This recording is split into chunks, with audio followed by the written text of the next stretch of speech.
Hi, folks. Like I said, my name is Emily Weerts. I use she, her pronouns. I'm on the board of ISEA. Thanks for joining us today. A lot of you have already heard about my various weird pursuits, but since the start of the pandemic, I have just really been learning how to use virtual tech for to assist virtual learning and events as much as I possibly can, because my background is in technology education programs, and I was like, I can probably figure this out and teach it to other people. So um, a lot of the stuff that I've been doing is in Zoom specifically, but also today I'm highlighting a lot of things, a majority of which can be used with anything. They're not Zoom specific. So if you are teaching in Google Classroom or other platforms, these might be useful to you too, or just having events. But again, Zoom is kind of my home these days. Um, so if you have Zoom questions, feel free to also talk about those in the chat. I do have a slide deck today, and I made a sign-in sheet, but mostly so that we can talk about some tech and not quite that technical ways to facilitate virtually. So attendance is kind of a constant challenge, I'm sure y'all know.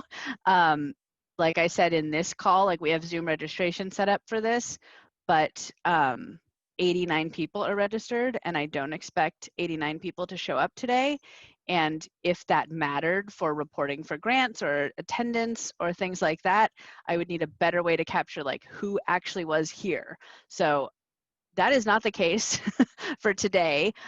We don't have a grant for this, and I'm not tracking who actually came, but I made a shared Google Doc that I just pasted in the chat. So if you can open that with your other fellow anonymous pumpkin, anonymous Liger that joined this thing, you can go ahead and sign in there, and you can see how you might be able to use this in your setting. Like I could have asked you for your email addresses.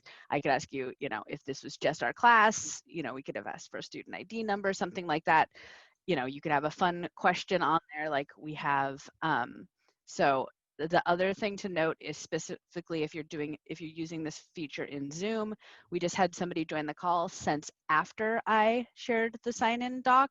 So I have to paste it again because their chat record won't have that link to it.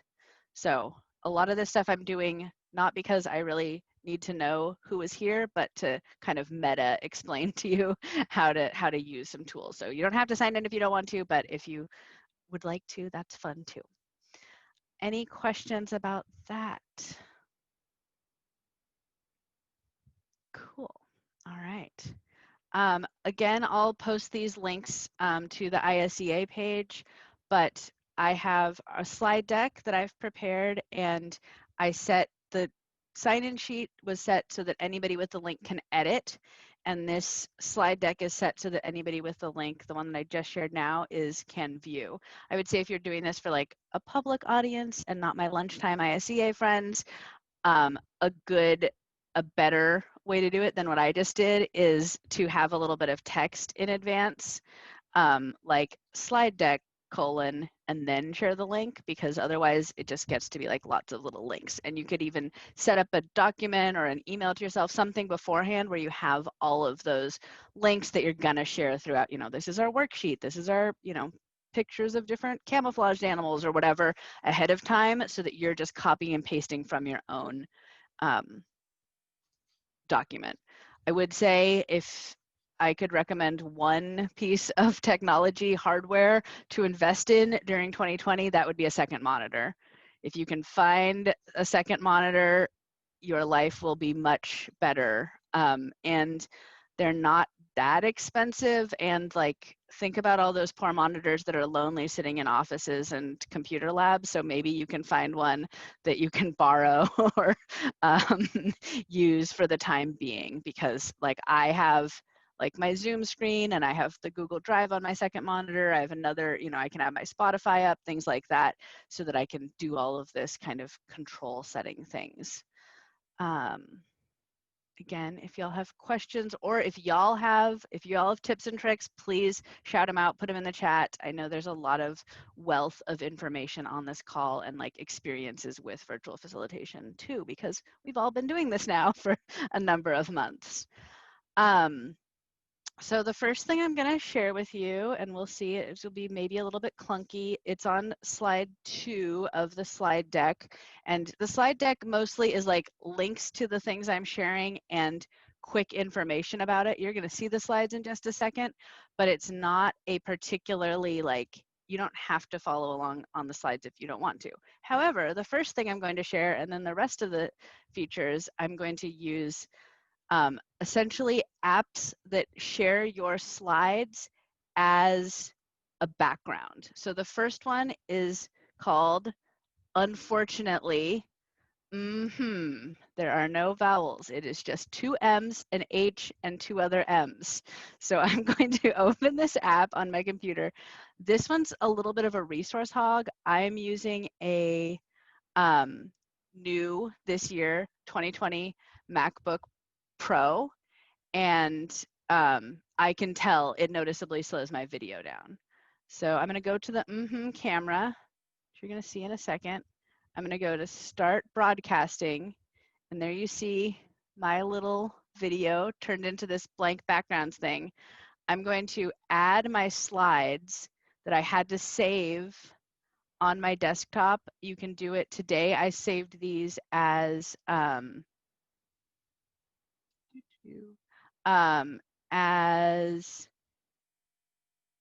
a PowerPoint slide deck, even though I made them in Google Slides. I just saved it as a PPTX file. So, hi, you see this little window. Let me pull these in just a second. I have a lot of too many things on my desktop. If you know me in person, you know this to be true. Could have set this up in advance, but now you're getting to see all the dirty details.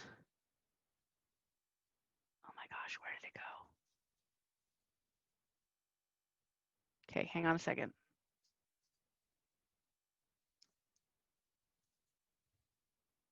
It's very disorienting for you all. Okay, let me pull my slides in really quick. I don't know why they're not letting me pull them in.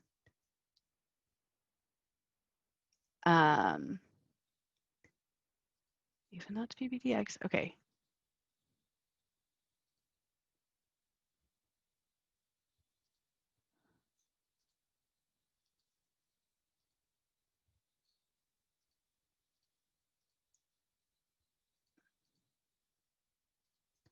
I'm going to try it as virtual background. Here we go.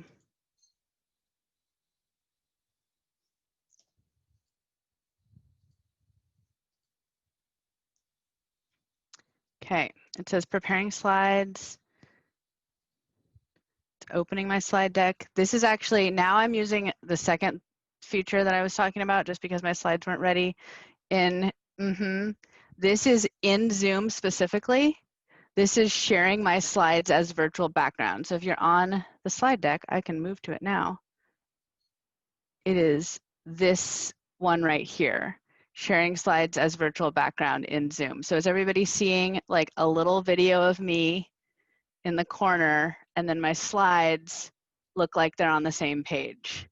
So that is the same thing that does, and you can do it with Google Slides. You can do it with like a PDF. You can do it with Google Hangouts or Google Meet, like Google Classrooms. So these top two, which is in beta. So if you want an invite to you can email me. I have a handful of them. A couple other people on this call might have them, or just put your email in chat right now, and I can send you an invite to that. If you want an invite.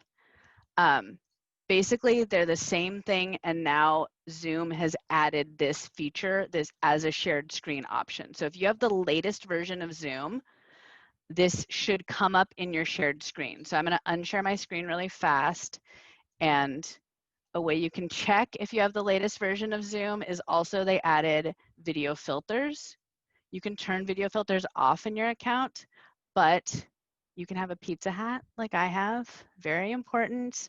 The video filters is in that little up arrow next to your video, stop video. So there's like mute, up arrow, stop video, up arrow. And if it says choose video filters, you can get these video filters. So you can turn them off in your call. So like if you were teaching students, I am not, so I can have a pizza hat anytime I want. You can turn them off in your account so that other people can't use them if they are distracting, but I'm a grown-up and I work hard, so I have a pizza hat whenever I want. So if you haven't updated Zoom, this just comes with the Zoom update. Again, that's the video filters option, and it works pretty well even without like virtual backgrounds. And that's pretty sweet. And then again, if I turn it doesn't matter, I could have a pizza hat, but I'm gonna turn it off. And then for that thing that was sharing my slides, and I was in the little corner that was sharing slides as virtual backgrounds, which now if you go to share screen, which on this account, I just set it to host only, so you can't do that right now, but you go to share screen, just like you're normally sharing a screen, and then instead of basic, which like lets you share your desktop or a whiteboard or whatever, you go to advanced, and there's a box that says slides as virtual background. And then I click on that, so I'm doing that again, and then you have to select your file. In Zoom, it needs to be a .pptx file, so it needs to be PowerPoint or Keynote. I didn't make these slides, I made these slides in Google Drive. That's also why the font looks kind of wonky, because I had to download it as a PPTX. Then I open it, then it says that preparing slides. Keynote essentially takes over and it opens the slides. So it's taking a minute just because there's like 20 slides on the slide deck or something. And then I am here again in the slide deck world. So I think this is like a pretty big game changer for educators, because like I think normally when you pull up your slides and you do shared screen, the kids are like, where did you go? You know?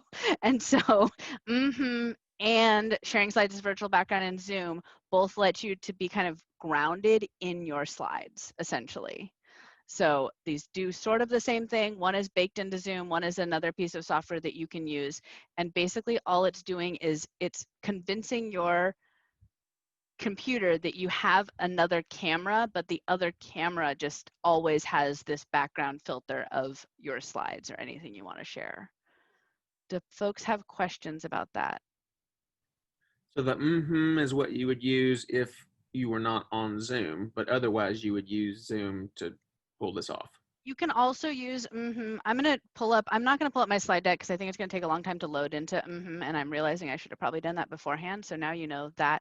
I'm going to pull up again, and I'm going to pull in just a still, like here. These are museum related, so you'll be well prepared. So this is another slide that's just like literally an image from another training, someone else's slide that I stole. So now I'm gonna switch to my camera. I'm gonna say broadcast, start broadcasting. And now you see that I am sharing, and I could say that I should spotlight my video so that you see me bigger. And so this is how it looks in if you are using that. And you can change, this has a little bit more functionality, like I'm a little round head, but I can change it to different things. Danielle is asking, if you don't have a green screen, do you appear in the bottom right, the background? Actually, I set up this green screen because I stole it from Brooke recently because she's not using it right now. I was using and share videos as slides just in my normal spot. That's like that background with the bookcase and my Kermit and my window that like doesn't do virtual backgrounds very well, and they were both working just fine. So in I can change myself. Let me see. I can be in a rectangle also, like that, and it kind of follows. It tracks. It's a little bit laggy, but you can see like if I move around the screen, it can follow where I am. I can be just a silhouette, which is like me cut out. right? And this is like with a green screen and pretty good lighting, and it's still like that. And yeah, it's delayed because is kind of a resource hog. Like it's taking a lot of computer power to run. Like I can, like my computer, as soon as I run it, it like the fan starts going crazy. It's like, I'm trying to keep up.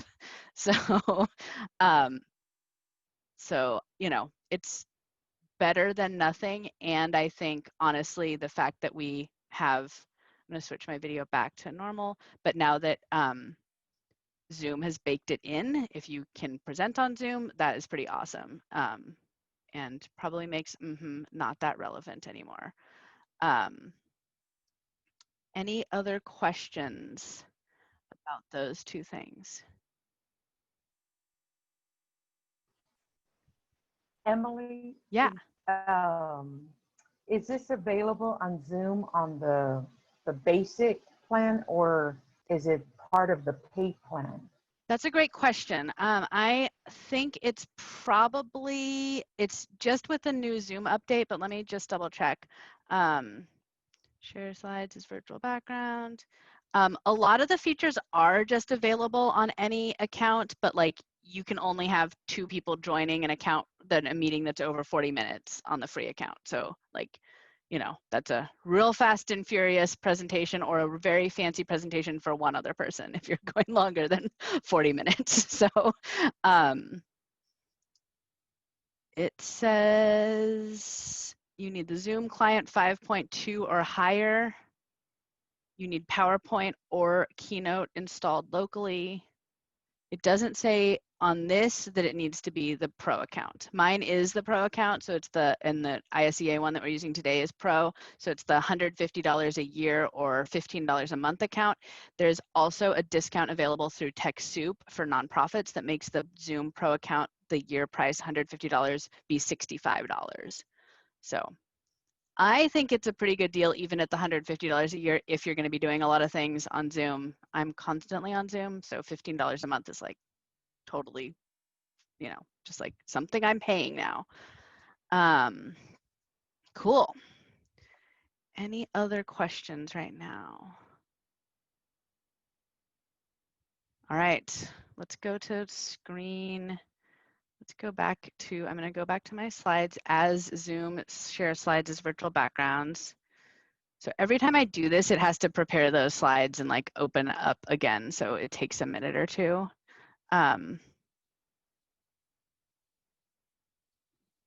So probably you would do this for a more seamless presentation that wasn't so informal and lunch and learny, but that's fine. That's my vibe anyway. All right, so these are 2 apps. And again, they work in a very similar way to the things that we were just using. So I'm going to talk about both of them and I'm going to demo them because I have to come out of screen sharing to do that. So one is called Irian, and it turns your phone's camera into a wireless webcam for free. It is an app for your phone if you have a Apple phone like an iPhone or a Android phone. And it's also a piece of software you need to install on your computer. So both this and the next thing I'm going to present they're the same in that you need to install the app on your phone and you need to install the software on your computer. And Irian specifically only works over Wi-Fi. That's fine right now, but also it means if we were like in a traditional classroom setting and I wanted to use this and all of my kids were back and it was all safe and we were all vaccinated and it was amazing, that anybody who realized, oh, the teacher's using Irian could install that app on their phone and over Wi-Fi, their phone could be the connected one so that they could show whatever they had at their desk over the camera. So I kind of think that maybe that will be a feature where it's like only letting you connect to one device on one computer. So similarly, like if Marty's at school right now and there's like another coworker on the same Wi-Fi next door who's also trying to teach on Irian, like even if you're in your classroom by yourself, there might be like some conflicting, like, oh wait, I'm not showing that on my document cam, that's somebody else showing it, if that makes sense. So the nice thing about The next one I'm going to show you is that it still does that. You can connect over Wi-Fi, and you can also connect over a USB cord. So you can set it so that like, no, hey, I need to connect over a USB cord, and then show that, which allows less of that, like, you know, somebody else jumping on and showing what's on their camera. So I think one of the things that Zoom does by default and most video softwares are that it shows you your video mirrored, because we are used to looking ourselves the way we look in a mirror. If you've ever unmirrored your video, you'll be like, who is that person? I don't know her. And also for this, it helps if you turn your video settings so that they're not mirrored, so that when you look in the camera, it's not like on the screen, it's not reverse image, even though everybody is seeing the regular way, like not mirrored. It's just like a hack for yourself to be more used to looking at yourself, if that makes sense. Irian specifically allows you to use the camera, like the selfie cam. You could flip back and forth from the regular camera and the camera that's on the front facing of the your phone, and the flashlight if you wanted to have a light. And then the next one, again, I'm going to demo both of these in a minute, and it'll probably be a little bit of setup, and you'll probably have to listen to me fumble through it, is Canoni's Epoch Cam. It's basically the same thing. There is a free version of this. I've heard it's glitchy. I just bought the $8 one. The $8 one is an app, and then you have to install the software. The app is the thing that's $8, so you could play around with the free version. The benefits of the Canoni $8 app, as far as I can tell, they both seem to work very similarly, but Canoni's Epoch Cam lets you do pinch zoom, and so it'll let you zoom into things. So especially for like a lot of our science and nature educators, you might be looking at something really tiny, and so it lets you do that really easy, and Irian doesn't. And then also it allows you to connect over USB, whereas Irian only lets you connect over the Wi-Fi. So right now that's not a big problem because I'm the only one doing weird video document camera things in my house over my Wi-Fi, but that might be an issue if you're sharing it. So I'm gonna stop the screen share that we're doing right now and start another one that's a document cam one. So I have my phone right here. I'm gonna open up the Irian app, and then I'm going to tell my computer by selecting the little the little up arrow next to my video that I want it to use the Irian webcam as my video. It's going to open that software. It says it's looking for my phone, and there is my desktop. So I have a little zine my friend made about how to sew pockets right here. Are y'all seeing that? It's looking fine. You can see that that's a webcam. Yeah, there's a coaster also my friend made. There's a pen. So this is literally just my phone resting on a little box. That's what this is, like just some like box desk holdy accessories thing. And I'm using it as it thinks that's the video, like it thinks that that's the extra video. Am I showing it upside down? I am not. I think that's just because my phone is, that's the way it's pointing. Good call. So like literally there is spatial reasoning. Yeah, stuff for your setup. So I also like rearranged my whole desk today, so it's a whole new world. Thanks, Danielle, for calling that out.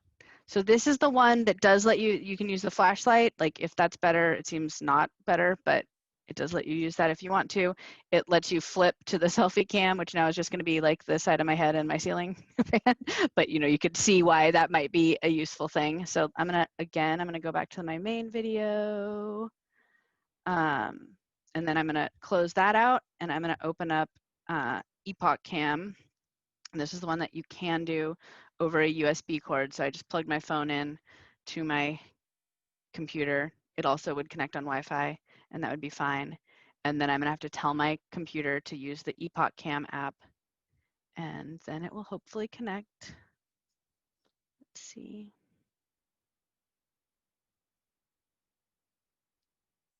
other day it didn't connect, and I wondered because we are now,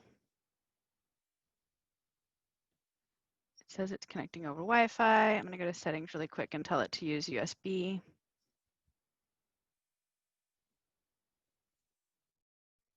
Go back to it, Epoch Cam. There we go, it says it's connecting. I also think we may have screwed this up in our house because my husband also has this on his phone and he's tried it, and he said the other day I was trying to connect to Epoch Cam that it was messaging to his computer. So that is worth thinking about. There we go. So now it is connected, and again, this is the one that has the pinch zoom. So like very easily, like I'm just pinching and zooming just like I would on my camera, and I can zoom in very easily and make it, and it's the focus is pretty good. You can also tap to focus if you're like changing focus on an area. Like if I move it up and I'm like, no, I want to focus in on something, I can tap and it'll do the tap to focus. I'm using an iPhone. I think it's pretty similar to the other like Android phones too. Any questions about those two camera things? I think they're pretty big game changers, like in terms of like you already have a phone, you know, there's a free version that's pretty awesome. There's an $8 thing, like go ahead and just use them. Do your setup a little bit more like thoughtfully than I have, but yeah, get them. And again, you need to install that app. And so Irian is just called Irian on the website and in the App Store. And then Canoni is the, that's the software. So you can go to canoni.com and that's the software. And then the app is called Epoch Cam by Canoni. But if you search in the App Store for Canoni, it just came right up. So I don't know. I don't know why they made that, I think, bad decision, but to name their things two different things. Cool. What else do I have to share with you today? I'm going to go back and do my complicated screen share slides as virtual backgrounds, which means I have to open my slides again. Here we go. It's going to blow Erin's mind because she just joined the call. It's got to prepare my slides in a second. Come on, slides. Here we go. So we just covered, we just covered sharing slides, virtual background in Zoom, Irian, and Canoni Epoch Cam. So really quick, I just wanted to walk y'all through how I selected sharing a different camera because that is like key to all four of those things I just shared. So there are links in the slide deck to how to do that in Zoom and how to do that in Google Meet. But I also screen captured. So on Zoom, there's that little button, this tiny arrow next to your stop video or start video icon. And that is a list now of all of the cameras or fake cameras that I have installed, right? So Epoch Cam and Irian are both just my phone, but it's talking, the software on my computer is talking to the software on my phone. And then is software on my computer that makes my computer think there is another webcam, and that's what's opening up that when I was like a little round face on front of my slides. That's what that one is. And then this, the one that's checked C922 Pro Stream Webcam, that's actually an extra webcam I have. And then this FaceTime HD camera built in is the one that's in my laptop, just so y'all know. And then in Google Meet, similarly, I'll get out of the way, there's ... that opens settings, and then that opens video, and you can select which video you want to use, which camera you want to use, which video settings you want. So you can select between those, Epoch Cam if you have it or whatever else, and jumping back and forth from those. Cool. All right, what's next? Flipgrid. Okay, so some of you, my introduction to Flipgrid was also during the pandemic, and it was in service of a retirement video for Cappy Smith. So I hadn't used it before that. If y'all have been doing blended learning, you might have been using it in the past.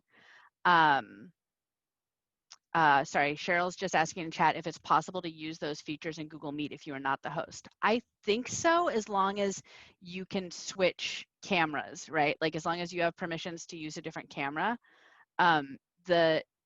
So like the Zoom slide share one, the one I'm using right now, is a screen share feature, but otherwise they're just like, that's how your camera is and looks. So it shouldn't be a problem. It's just like, yep, that's the camera I want to use, just like if you had a webcam.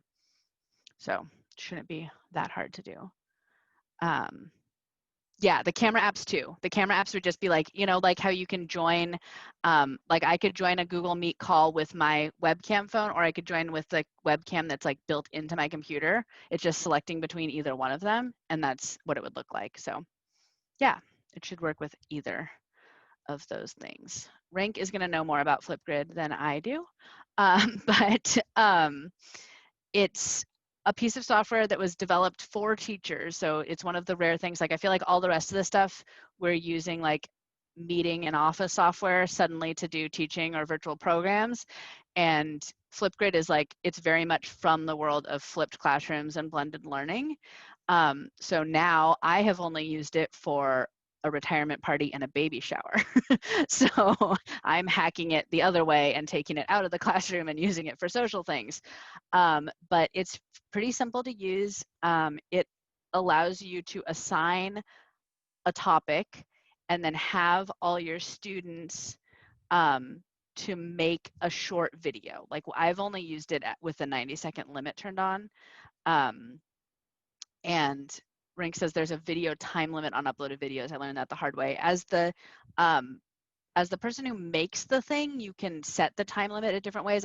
There's probably like a full on time limit. Like you probably can't do like everybody's recording a 10-minute video, but I'm not entirely sure. The default is 90 seconds, which feels really good. So like in the before times, if you were just a classroom teacher, you might use it to say like, okay, everybody's gonna do the reading assignment, and then you have to share one fact you learned about the topic by making a Flipgrid video. And then you'll have all of your students short little videos, and they'll come on and say like, hi, I'm Emily, and I learned that, you know, whatever fact I learned.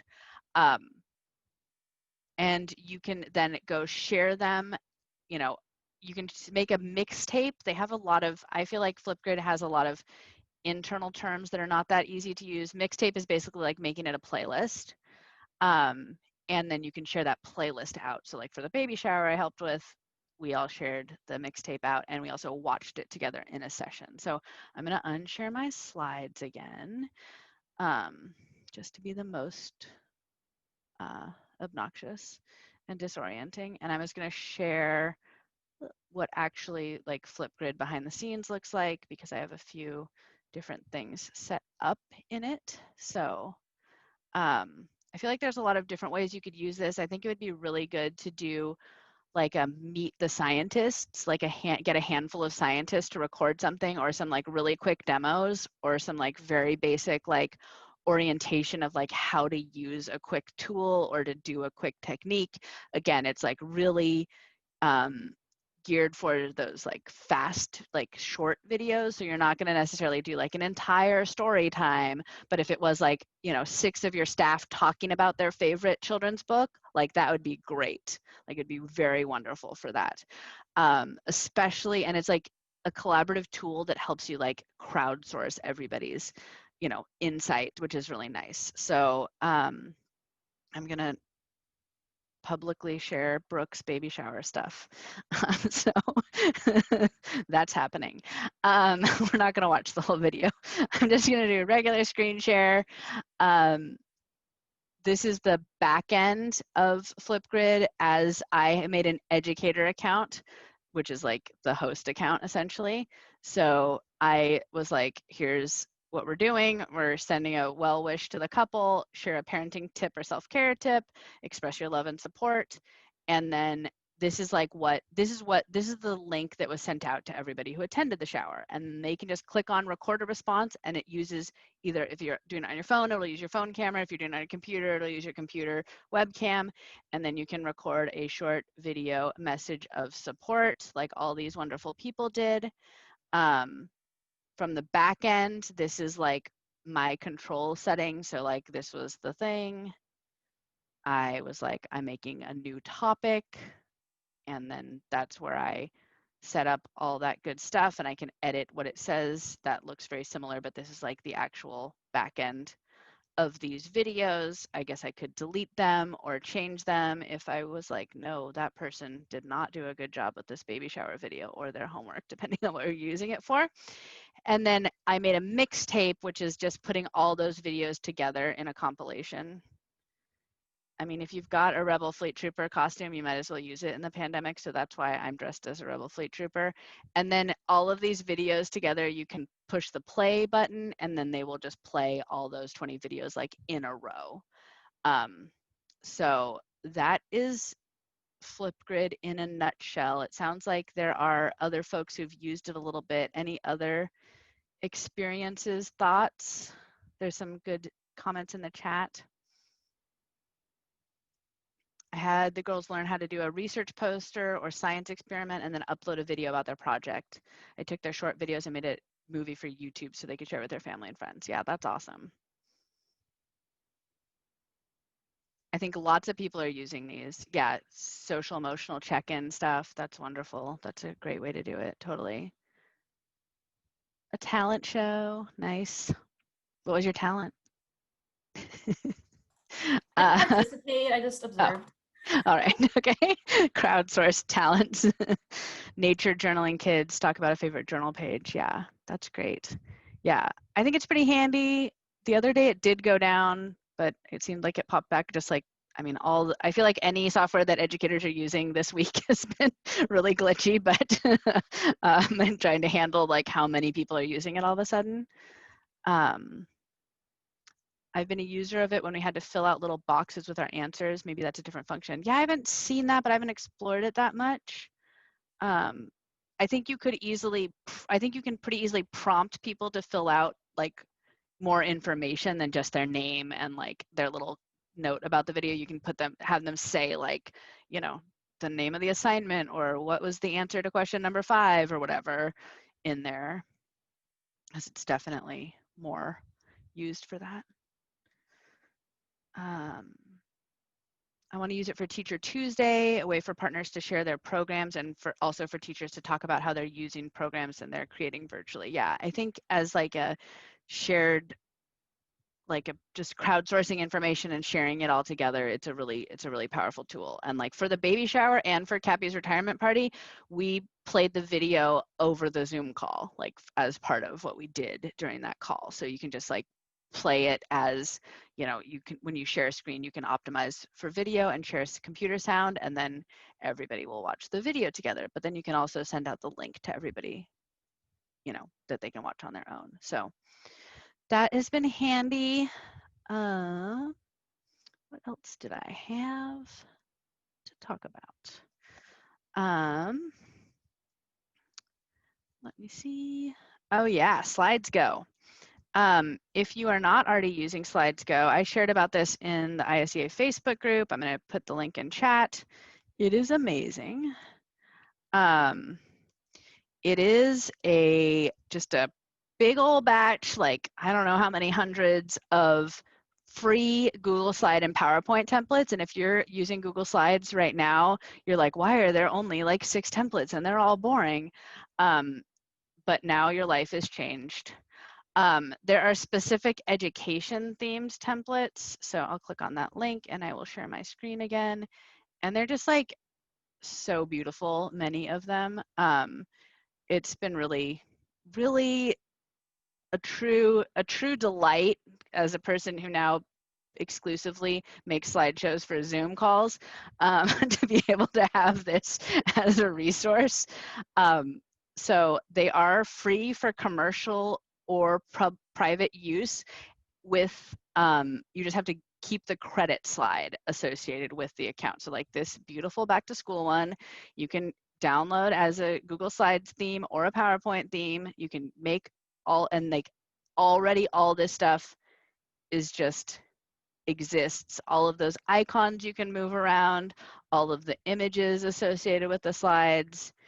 A lot of them have like a whole section at the end that's like associated, like related icons that you can pop wherever you want. You know, you can have like these extra different looking kids. There are so many. They are all so beautiful. This is just the education associated ones. There are just so many. They're great. Some of them are really basic. The slides that I shared of this were a minimalist slides go template because I knew it's not this one, but it's very similar. Because I knew I was going to use the little video superimposed over the slide. So I didn't want it to be like extra visually distracting. So I just selected like a kind of open theme where I could have, where I knew like, hey, if I'm in that bottom corner of my slides all the time, like there's room for my video. So even though I like the really pretty ones, the fact that this is the one I was using, Tanger presentation. So the fact that they have minimalist themes is really handy too. I don't know if anybody else has used it much. Like, what have you found? What's been useful? What's your favorite slides go? There's a beautiful like gardening one that I shared. It's like, oh yeah, gardening workshop. It's awesome. And those, you really, again, you just create it like makes a copy of it and puts it in your Google Drive, and then you can edit it however you want. The expectation being, if you want to share, see this slide deck again that I'm using, on slide number 10, that is a copy of the credit slide for Slides Go. So it says Slides Go credit slide. I wrote that really big. Normally it just said thanks.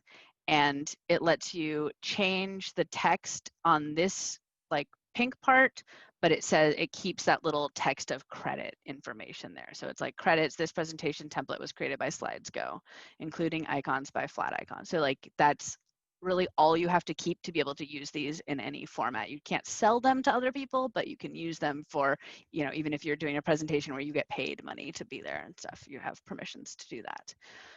So that is super nice. Yeah, I agree with Cheryl that like I'll be like, well, it has to look better, but then like I take twice as long making my presentation look good than than I do just be like, it's okay, someone's already done this. Like it's very nice to not have to do that, and nice to switch it up and have some beautiful slides.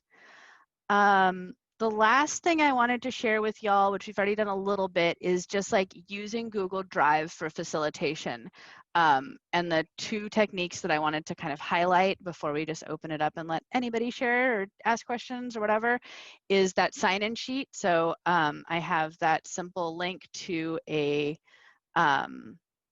Google document. That's how I set it up. It could be a Google spreadsheet. It could be a Google form. Think about the different ways you might want to use, you know, the different tools in there. And so this is just, I set it so that the sharing permissions are anybody with the link can edit. And so you can have folks sign in here. And if, you know, if it mattered that people were getting credit or some, you know, if you're doing professional development credits or if you're actually keeping attendance for school records, you can, you know, tell them that they really need to make sure they sign in because that's the only way we know if you were here today, whatever that is. I've also seen educators use it that there's like that they go on. So like right now, while we've been talking and here for 45 minutes, I could have put another question in this and said like, what did you learn today? Or what tool are you most likely to do? So that I can tell like, okay, Heather logged on and signed in at the beginning of the call, and she was still here or came back when I asked the question, what did you learn today? So if you are worried that like people are just like, or students are just like logging in at the beginning, signing in, and then piecing out, you could use this to keep on having, you know, checkpoints with them. If you're worried that like you don't trust your students to not write over it and like I could just delete Heather's name and be like, she wasn't in class, I would say use a Google form for that, because it, you know, then they have to submit a new thing and then you can just monitor the sheet that it makes in real time if you're making sure people are actually submitting their answers. So again, I'm not doing anything with this sign-in sheet from today, except for using it to show y'all that that's a thing you can do. The other thing that I've seen used a bunch and used somewhat in my own facilitation to pretty good success is just you having a sample slide deck or like a note-taking slide deck or an associated, like it's not where my presentation slides are necessarily, because those I probably would only have as view only or comment only, but this one is like just a version of some blank slides essentially set up in different ways. You could have different prompts on different slides. So I'm going to share a link to that. And put it in chat. I set up this really quick today. So if you go to this slide deck, it should be also that you have editing. Let me double check. Yes, cool. And so like if we did breakout rooms in this session, if we were like doing a class or a workshop and we went to breakout rooms, I could say like, you know, in your breakout rooms, make sure that you go to the associated slide for your notes. So I've made like 3 fake note-taking places. So if I was in breakout room 2, I could go to slide number 3 in this case and say like, Emily's in that room and Heather and Cheryl. And then we could type our notes here, like whatever we wanted to say. We learned so much. And that's a place you can track, you know, within a call, you could have people tracking their notes. The other thing that I've seen used with pretty good success, if you do a little bit of orientation with your participants, is like slides 5 and 6. I've just set up kind of like a Padlet or something, but using all this is using the text box features to make essentially sticky notes. So it could be what questions do you have? It could be what did you learn today? It could be, you know, everybody share one, you know, tool that you love to use, what favorite book, whatever that is. And so on these, you should be able to jump in and click and then type whatever you want to say in one of those. So Emily, is there yeah. Is there something that you're showing us with a shared screen right now? I can't see. No, Oh, okay. I just shared the link in chat. Gotcha. I see. Could share it as a shared screen. I can do that, but it's very confusing because when you just specifically for shared Google Documents, because especially your students will be like trying to edit the document on the shared screen, and that's not where you can do it. You have to open the link in a browser, right? Like that's a great question because it is. So I try to do a lot of orientation.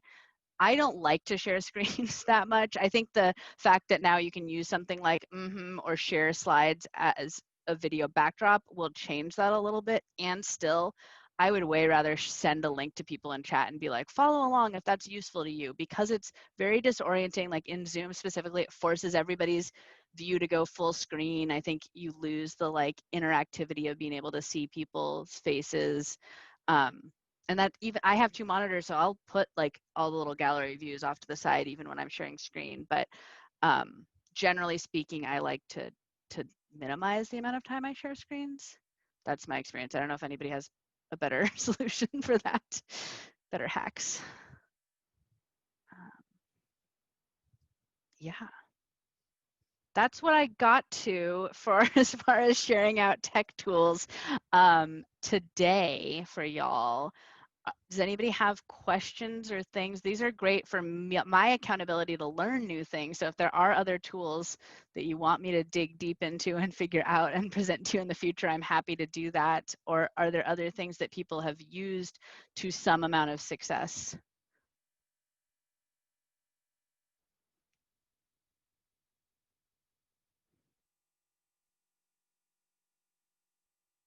Requests?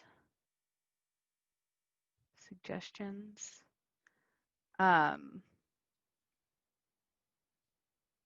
you have advice for getting over your first virtual presentation jitters? So I'm on like 20 hours of Zoom calls a week, most of those that I'm facilitating somehow. So during like the middle of March, I was not uncomfortable. I don't mind presenting, and I'm like an extreme extrovert, so it's good to see y'all, but I definitely was like, this is exhausting. And like, even though I like presenting and like talking to people, I was still like really tired and definitely feeling like Zoom fatigue things, and like just honestly just powered through, probably unhealthily. So now I'm just like, this is just my world. I just live here now in this green void. So I don't know if I'm the best person to ask about that. I would say like get on with some people who aren't your public audience and run through things like in a smallish group. Really, really be confident if you're talking specifically about any of these approaches that you have like all of your settings and your run of show kind of figured out. Like even just simple things like, oh, Anna's going to get on with me and she's going to be co-hosting, so she's going to be able to let people in from the waiting room, like is a huge relief to me as a presenter. Like right now, someone just joined with the phone and we have like 5 minutes left, so we'll see. Hi, new person. And yeah, that's made a big difference. Yeah, having somebody orient your participants. Yeah. If you want to know way more about Zoom than you ever thought you wanted to know, I have a training today that you can sign up for that starts at 2. This is the advanced features in Zoom, and I'm going to be doing the like general Zoom setting training and advanced features in Zoom. I'm going to just keep doing them once a month. Forever, I guess, as long as we're doing this, as long as it's useful. I don't have my September date set, but I will really soon. I'll probably honestly do them right after this so I can share that out. So if you want to register for that, we'll be talking about breakout rooms and registration and all that good stuff, and I'll do it again in the future. Yeah. Whiteboard things. So the one that I wanted to look into a little bit more today is Jamboard. I don't know if anybody else has used it. It's a Google product now. I feel like that's the one that keeps on getting recommended to me as something that's like a good in between. Like it's more features than the whiteboard in Zoom and not as many features as like Mural, which are MIRO, and Mural, like a painted mural. That is also very annoying. Those are those very much come out of the world of like virtual office stuff for adults exclusively. So they do some really neat things, but they're like pretty sophisticated, and I think they'd be a little bit hard for students. Yeah, I hear you about having multiple Zooms at the same time. I'll do it again. I'm putting all of my trainings I'm sharing on my website. So yeah, thanks Heather, it's good to see you. But those are just at wildlysupportive.com/events, and then wildlysupportive.com/Zoom is where all my Zoom resources are. And all of these slideshows, like I'll upload this one on there, the advanced training slideshow. I've already recorded one of those full trainings, so that video and the slides are already on my website too, and you can just watch them whenever. Like it's fun to come and do it live, I think, if you can, and then you can ask all your awesome questions. But if you ever have Zoom, especially Zoom, but any of these tech facilitation questions, please don't hesitate to email me. That's how I keep learning and keep on being able to share like all of your questions. At this point, they're either really easy for me to answer, or they're like, oh, that's a great question. I need to go dig in and figure out how to do that. So, and things are changing pretty much constantly with all of this stuff. So, you know, if it's like, this isn't working the same way it used to, like that's real life too. So please feel free to reach out. If you want to save the chat from this call, you can do so in the chat window. It's like chat to everyone, and then there's a little ... If you're joining from a computer, you can click that ... and you should be able to save the file. And then that'll create a TXT file in your documents folder. So you'll be able to pull that back up and have all these links and awesome contacts. And like, I just made sure I did that, even though I'm pretty sure our settings are that we always save our chat, so that I have everybody's email address and I can send you